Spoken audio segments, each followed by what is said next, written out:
there, how you doing? My name's Jeremy Cowan. I am the owner of Shmaltz Brewing Company here in fabulous Clifton Park, New York.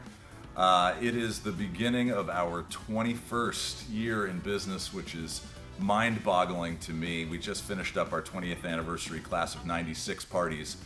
And to kick off 2017 and our 21st year, our first release, one of my favorites and one of the most complex beers we make, a beautiful little project, a passion project of creativity called Funky Jewbelation 2017. So I'm here in our barrel stacks here at Shmaltz Brewing Company, which also doubles as our loading dock. We have all kinds of beers aging in the barrels behind me.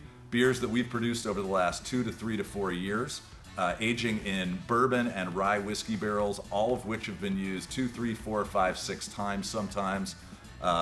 Aging beers like Origin, our pomegranate strong ale, Rejuvenator, our half Doppelbock, half Belgian double brewed with sacred fruits, fig, dates, and pomegranates.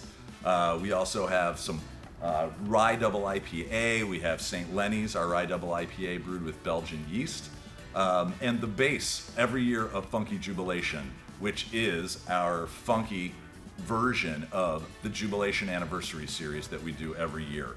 So that's usually the same number of malts, hops, and sometimes some ABVs that match up with our year. This year's Funky Feeder was 10 malts, 10 hops, coming in about 10% alcohol for Jewbelation. It was a test batch that we did for Jewbelation 20, which ended up being about 17% this year.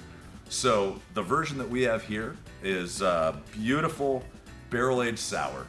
Essentially, it is a very complex beer that we think you can't get any other way than doing this incredible blending project that takes us somewhere between 9 to 10 months and 2 to 3 years to get these flavors out of these beers and out of these barrels. So I want to taste a little bit, because honestly, we just packaged it last week. One of the freshest sour beers that I'm going to get my hands on. So let me open it. We'll keep talking in a second.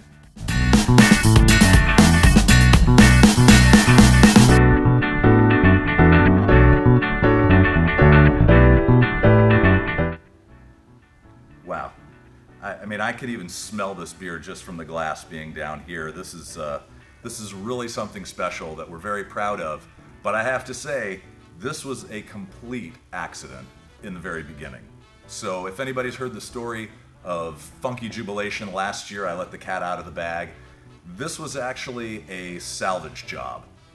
Salvage job being 6 years ago, we had our batch of Jewbelation 15. We were contract brewing at the time, and up until that point, we really hadn't had any bad beer situations. That year, Jewbelation just did not want to ferment out to where we needed it to be for Jewbelation 15. Got it to about 11, but huge residual sugar, just was not tasting how we wanted it to be, and it wasn't hitting the ABV that I needed it to be. So, what to do? Dump it, get into a huge argument with my contractor, potentially put in some kind of insurance claim, I don't know, go out of business, or put the whole thing in barrels, leave it for some length of time, see what happens, and then start doing that with the rest of our portfolio. Our pomegranate strong ale, our Doppelbock Belgian double, our rye double IPA, and see what happens. So that's the direction we went. And that beer in these barrels, we really didn't even dose in the very beginning. It's not dosed with wild yeast. It's not dosed with bacterias. This is actually just from second, third, fourth, fifth use in these barrels. And one of the neat things is that that's why these flavors can only come out of this project. So I get it all the time from my brewers. This is what you get when you let an English major direct actual professional brewers. Wouldn't it be cool? Wouldn't it be cool, man, if we could just put all our different beers in these wonderful barrels we've used for our friends? Wouldn't it be cool if we could just, wouldn't it be cool? And this is what you end up with, is really a one-of-a-kind beer. This has everything that I personally love out of our whole portfolio. Malts, hops, definitely these huge characteristics of chocolate, coffee, roast, char from these barrels. And then on the flip side, an incredible kind of Bing cherry, overripe fruits, raspberries, dark fruits like figs and dates. There's definitely some grape in here from the Rejuvenator series. There's a big slew of rye because a lot of our beers we use have a lot of rye malt in them. And definitely a booziness.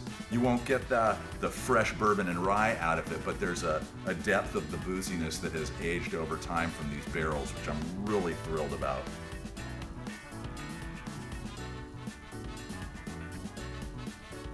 I mean, almost a tangy blueberry up front.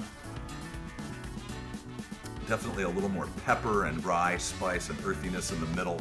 That kind of raspberry ring of a very tart, bright fruit, summer fruit. This beer changes a lot also at different temperatures. So I'm actually drinking it today at our temperature here in the brewery. It's about 55 degrees. When it gets much colder, I think more of the chocolate and more of the roast comes out as it warms up. You get a little bit more of that bright, tart fruit. Right now, this is a lovely one to drink for almost an appetizer. It kind of gets your mouth watering. You can really get those juices flowing. And as you get it, I think colder sometimes is nice for dessert. This is a great beer to have with fruit chocolate, vanilla bean ice cream for dessert. Lovely, lovely dessert beer. Man, I love this beer, and I just love that it is so much chaos into something that's so delicious. And I'm incredibly lucky that these barrels keep doing this. I'm very lucky that our staff puts up with these shenanigans that I request from them every year, and I'm also really lucky that you guys keep drinking it. So I hope to our wholesalers who are out there representing our beers, to our retailers who buy it and put it on the shelves so that you guys, our tribe of customers, can drink these wonderful products. Thank you so much for enjoying our products for our first 20 years. And here's to another year and the beginning of our 21st. And here's to Funky Jewbelation 2017. I hope you guys like it as much as I do and as our company does. So, as my people say, L'chaim, tribe. Take it easy.